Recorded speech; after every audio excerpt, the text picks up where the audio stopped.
Hey, hello everybody. Happy Thursday. Oh my God, sorry about that. My coffee's slowly kicking in. Happy Thursday. Hope you're having a great week. This is a re-recording of the video that I did without even having my mic on, so that was pretty stupid.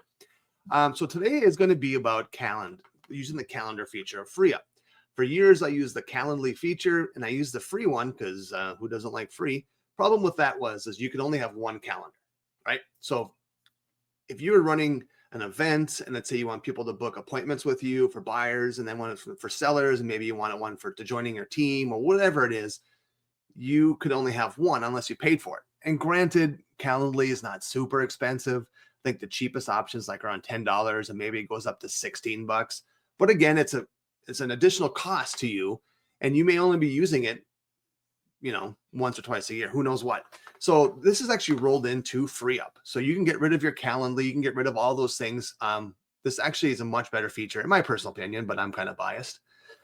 So what you want to do is go to the calendars, and I'm gonna show you in my personal account some calendars that I've created, and then kind of show you what they look like, and then a quick overview of how you can create a calendar. Again, super easy.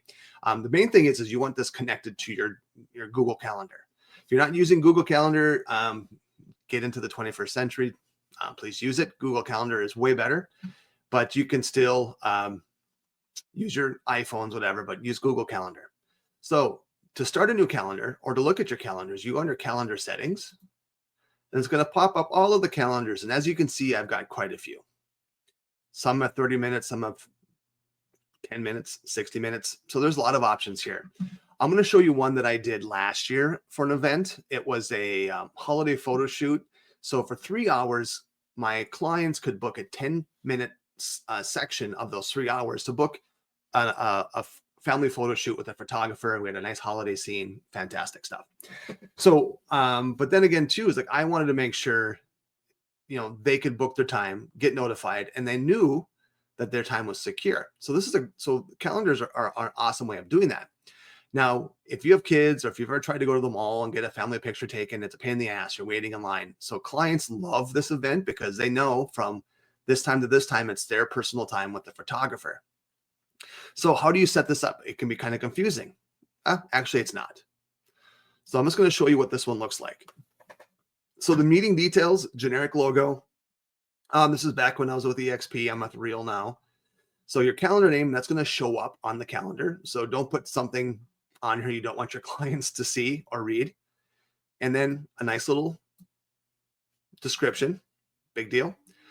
And then you can actually customize your URL.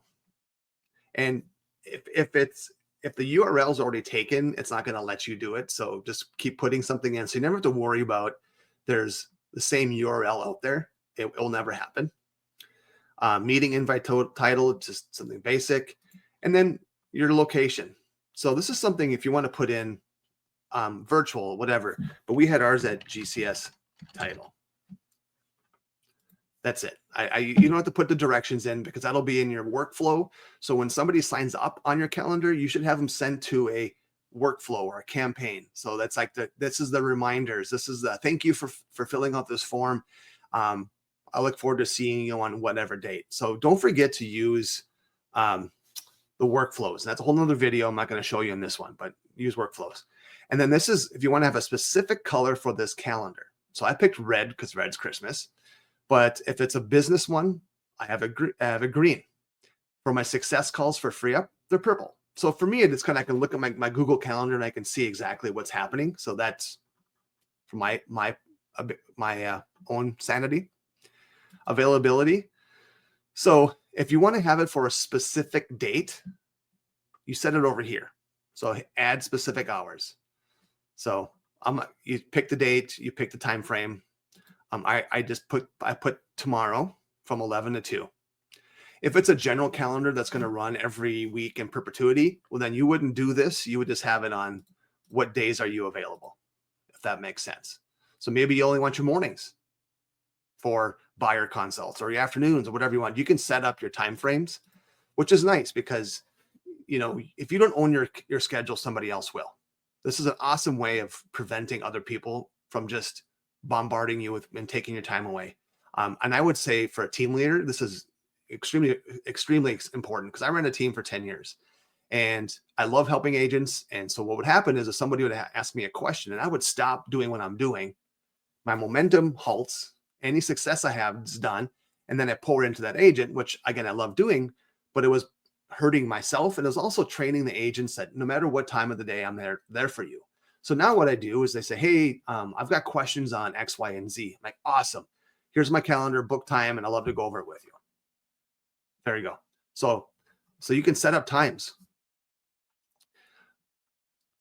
For this appointment, I have meeting intervals for 10 minutes. So that means every 10 minutes, there's a meeting time available in this specific date.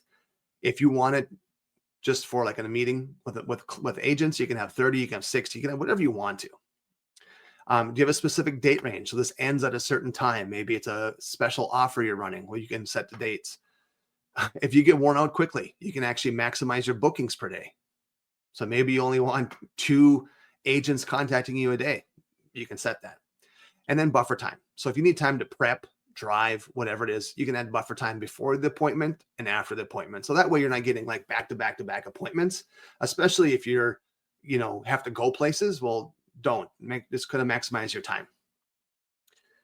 And before I forget, so behind me here, if you don't know what that is, that's from Christmas Vacation, Cousin Eddie, right there. Also too, if you run, let's say you're running an event that's paid, you can actually collect money. So you attach your Stripe account to this and you can take people's money. I don't for anything, but if you want to run again, a CE class, or if you want to charge whatever, you can do that right here. So you can accept payments and then you pick what's the amount, description. There you go. And then notifications. So these are just, you can configure the notifications that this calendar sets up. But again, I always recommend you do 2 things. One, you click this button down here to allow Google to send them reminders, which is great, but also have a workflow or / campaign that sends out the reminders. So, hey, looking forward to seeing you tomorrow. Looking forward to seeing you in 3 hours. You can then with Free Up, you can do text and email follow-ups. But if you want to customize the follow-ups, do that here. I'm a big fan of, you can't confirm and follow up enough, especially for an event like this, because people want to show up. Yeah, I allow rescheduling and canceling. And then here, this just pulls in. So when they fill this out, I get notified their phone number, their email, what time did they book, and all that stuff. And also they get that too. And I'll show you what it looks like live. But this is just, it's a custom tag. So no matter who books it and what time, it'll pull their time right there. This is really cool, especially in the workflow. So it's like I do a 24-hour reminder. Hey, David, don't forget tomorrow we have you scheduled at 11:10. It's great. So you don't have to constantly adding the dates and stuff in here. It's all automatic. Connections, I'd sync my Google Calendar, and then I always do it one way. And customize if you want to change the image, the looks, the colors, the branding, whatever you want, you can do all that fun stuff here. Now, what does it look like? So this is the one I had running for last year, but I set it up. So now we have one. This is the fake one now. Adds a time. You're invited. Let's say they're coming from a different time zone. They can pick that, but why would they be for a photo shoot? And here's the times available. So beforehand, I already took the 11:40 slot. So now they can't pick that. Awesome. So let's say they're going to pick the 11:20. Select. They fill their name out. David Nelson. My phone number. Email. Blah, blah, blah. Now, and this is also important too. They click this. So when they click this, you get to, by compliance, you can text and email them. So this is, once they do that and they schedule a meeting, they get updated in your system that they're more apt to be able to receive your emails and texts, because we know the government's cracking down on third-party communication, and sometimes text gets flagged as spam. Sometimes emails get flagged as spam. by them clicking this, it actually increases the ability for them going forward to not be flagged as spam when you send them stuff. Schedule a meeting. So I scheduled it for 11:20. So it's doing its thing right here. There it is. So this is what the client sees. Your meeting's been scheduled. They get to see the time frame, and then they can add it to their own calendar. So iPhone users, don't worry, you're there. But then I'm going to show you the fun part is on my calendar, boom, it gets added right there, 11:20. And if I click on it, I get to see who it is. David Nelson, 11:20. Awesome. So I know exactly who's coming to that appointment. And I picked it red, so it stands out on my calendar. And also, I get notified. David Nels booked a time, so it pulls that information. Awesome. This is what the client gets. Hello, David Nels. There we go. This is from the calendar. This isn't from a workflow. This is just from the calendar. And then I get notified that somebody registered. Awesome. Awesome, awesome, awesome. Now, I would, again, recommend when you do these, when they fill this out, you add them into a workflow automatically, and that's a whole nother video. I've done these before, so watch previous videos, but that's how you do it. And also with these, I'm going to close this out. Now, the cool thing with the calendar is you can add it to, if your website, you can add it on your website and free up automatically. It's actually really easy to do. But if, let's say you have a website not with free up, well, you can still use it. You can embed it. So you have your embed code. If you want to text it to people, here's your text link. So it's just a really good way of getting people to your events, getting people to sign up. Let's say you're doing a mailer and say, I'm running a special promotion. We're having exclusive one-on-one coaching calls. Schedule here. You can have a QR code scanned. It goes to this link. Boom. Really, the sky's the limit with calendars. But as you can see, I've got multiple ones, and they're all different color coded to help me out. Now, let's say you want to create one from scratch. It's going to look very similar. Just a couple of steps in the beginning will be different. So you create calendar. You pick 99% of the time, it's going to be this one. But this would be if you're going to do like a round robin. So if you're on a team and somebody books an appointment, and it just kind of rotates through people on the team. The first person to take it gets it.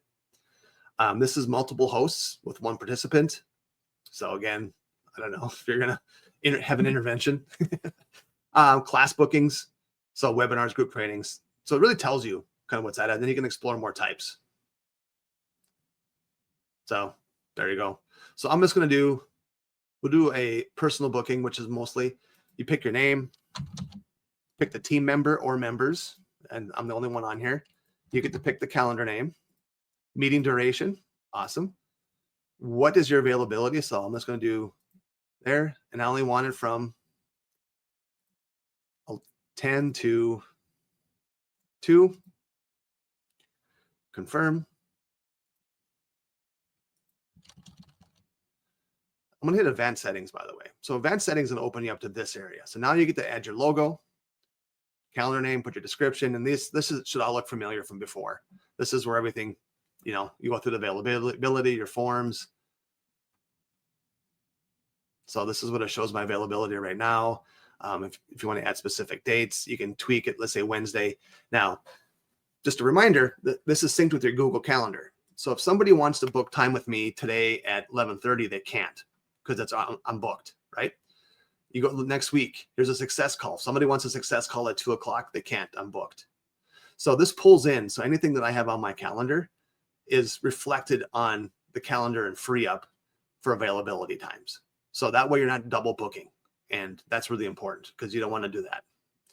But then you go through, you fill everything out. And just like I did before, I'm not going to go through the whole thing. So that is how to create calendars. Very simple, very basic, but so powerful.